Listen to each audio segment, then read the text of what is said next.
This is a lesson on how to build up a musical piece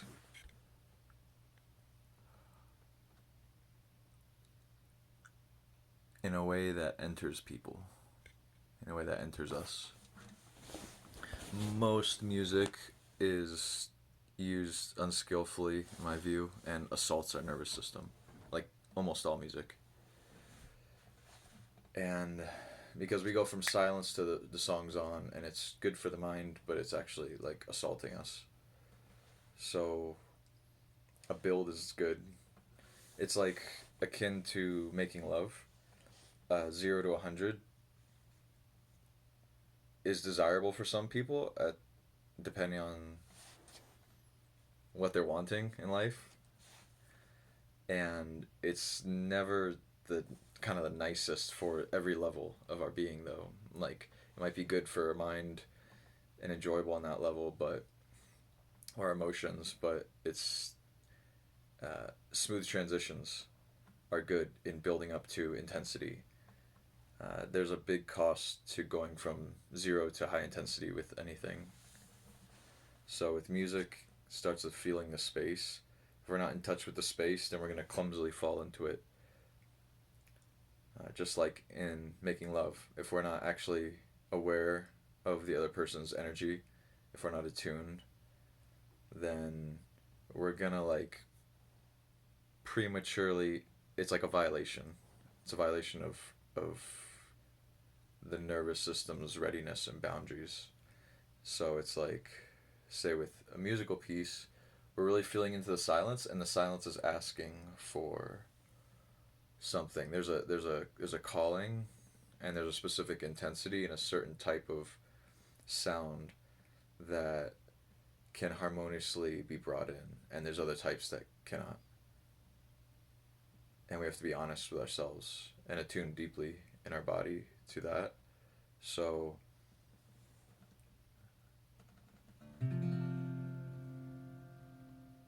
so even that, like on one level of sensitivity, you could say that was an assault because there's a lot of notes, from nowhere. At the same time, like lovemaking, there's a an element of pushing past existing boundaries. So that's interesting. That's sexy. That's fun. That's desirable. And there's a constant with music. There's a constant melting or penetrating of existing boundaries. That's why it's fun. Unexpected things are fun like that. So we could enter with that, and then we cool off, right? We cool off. We allow the system to accept that, and then a little something more. Maybe again for some regularity. Let the system get used to that to be able to accommodate it, and then repeat. When we're breaking boundaries, it's good to repeat it a few times. Um, because if we're gonna break a boundary, let's at least do it a few times so that there's a regularity, like a predictability to it, and it may be something different but similar. Yeah, and then something new maybe. Yeah, and then resolve it on something, right? And then repeat that.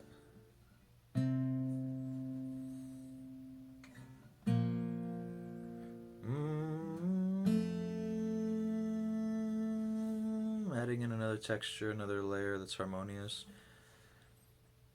Allowing that to keep flowing.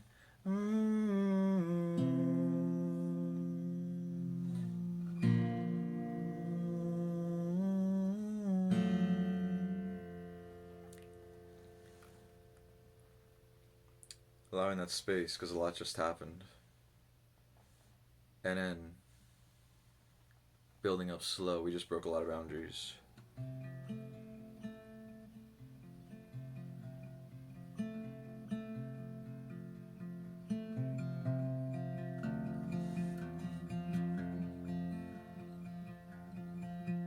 Repeat.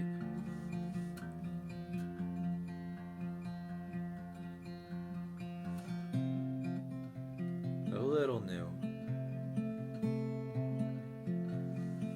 Maybe repeat again.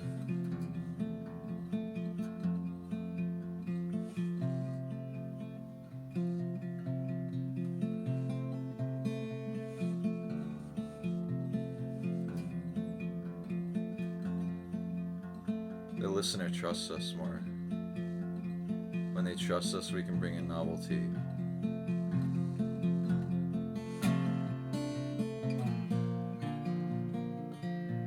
Do they like it?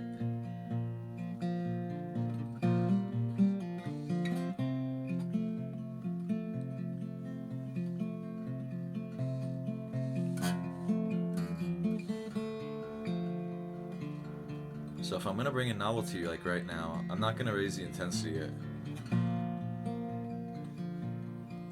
Or add too much complexity. I don't want to change everything at once.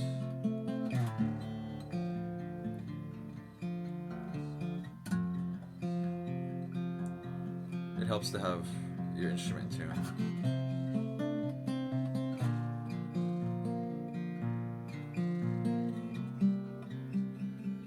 Here I can let it settle.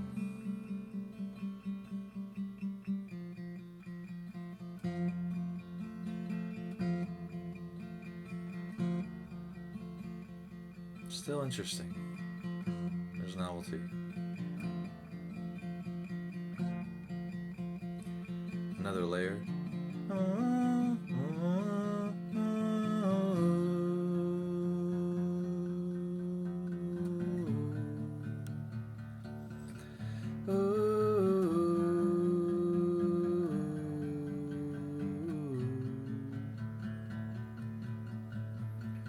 Maybe even some space here. Maybe even some space. Gotta be careful with that, because then the audience might think it's over and they'll start clapping, and then it's kind of like uncomfortable if it's not over and they're clapping. But a little space can let it settle. There's different ways to let space happen where an audience doesn't think it's over.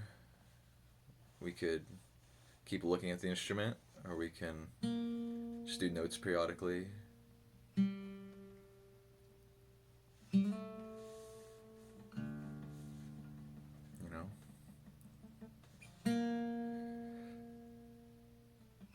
When we hit something repeatedly, it gets desensitized. Does that sound familiar with making love? So we have space. Allow sensitivity to build up again. And then we can move to another layer and start at that next layer. The sensitivity doesn't go back to the starting point. We're ready for more intensity.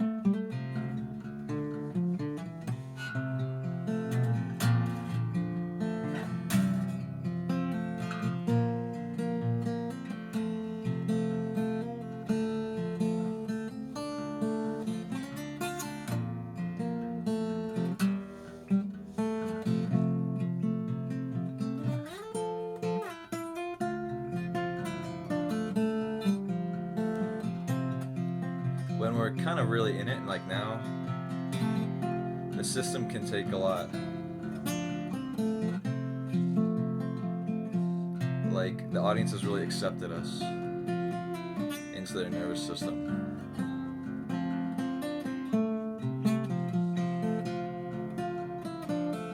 And we're flowing together, giver and receiver.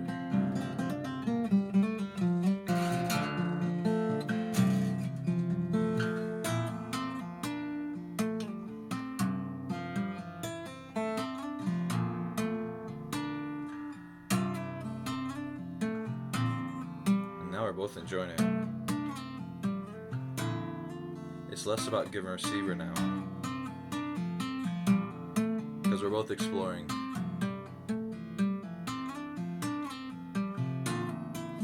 We're both innocent. We don't know what's happening. We're forgiving of each other. We're in this together. We're in this together.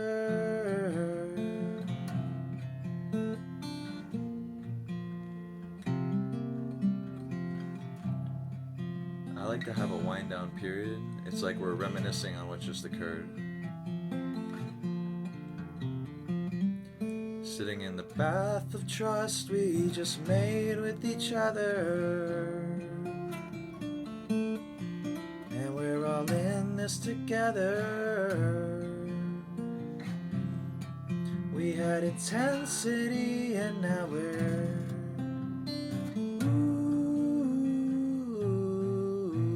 relaxing in it. And the audience is open. Not a word needs to be spoken. We both understand what occurred between us, yeah.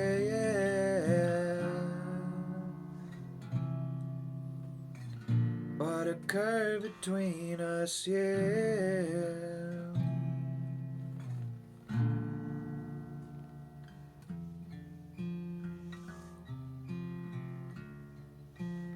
This is the cuddle after.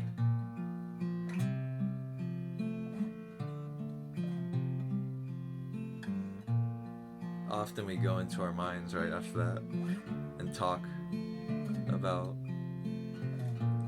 just unimportant things or be casual. We can just be silent.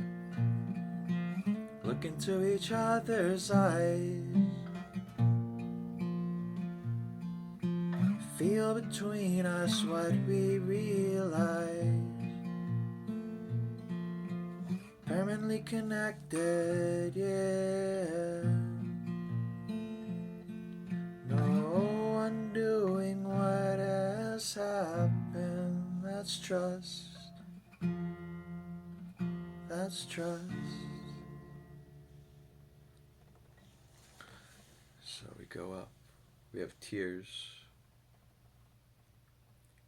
Intensity is sort of just to open up. It's interesting, yes, and it's to open up. And then we enjoy every other level even more because we've been open with each other. Giver and receiver, player and audience. And we got to give our heart whichever role we play. And the point of all this is the attunement to energy and interacting through the nervous system. Because even if we want to trust, it doesn't happen automatically.